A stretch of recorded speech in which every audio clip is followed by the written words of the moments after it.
Welcome to Car Chronicles for Christians, where every drive is an opportunity to grow. Anybody can give the hard conversation from the safe seat, but can you take one? This is Dr. EJ with Car Chronicles for Christians. Let's talk about it. So there's a certain kind of person, and you might know them. They might be at work, in your family, you might be married to them, or you might be them, who has no problem starting the hard conversation. None whatsoever. They'll walk right up to it. They'll say the thing nobody else will say. They'll sit you down and tell you exactly where you fell short. Steady, calm, no flinch, and sometimes mean or unemotional, or maybe even downright surly. And from the outside, that looks like strength. Looks like somebody mature enough to go there. But watch what happens when it turns around. Somebody sits them down and says, "Hey, we need to talk about you." Same person, and suddenly the steadiness is gone.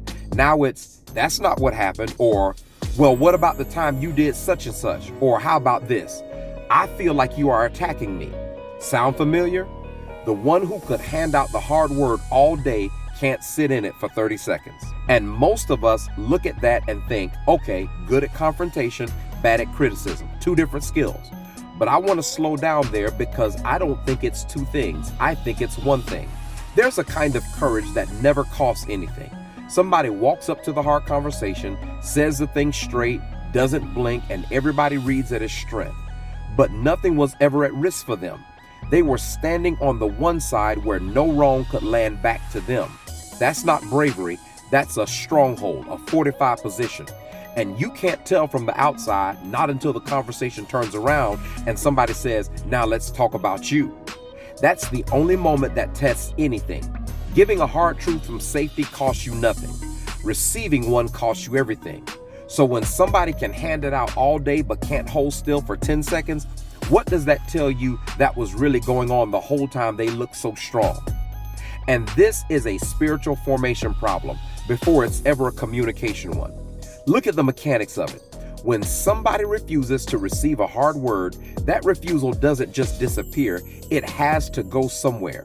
So it gets pushed onto you, and that's where the blame happens. Or it gets steered off the subject entirely. That's the accusation. And the sudden new topic, the what about, the denial always resolves into something. You're just watching which direction it exits. And this is old. This is the oldest reflex we've got. First hard conversation in the whole Bible, God comes to Adam, asks him one direct question, and Adam's first move is to hand it off to Eve, and Eve hands it to the serpent. Blame moving down the line before anybody owns a single thing. So when you catch this in yourself, don't treat it like a bad habit you picked up somewhere.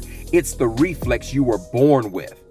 Which means the real question was never whether you can have the hard conversation. Anybody can give one from the safe seat. The question is, what happens in you when the truth turns around and finally asks something of you? Can you sit in it? Can you let it examine you without needing to survive it by making it about somebody else? Because that's the seat where Christ actually gets formed in a person. Not in the giving, in the receiving.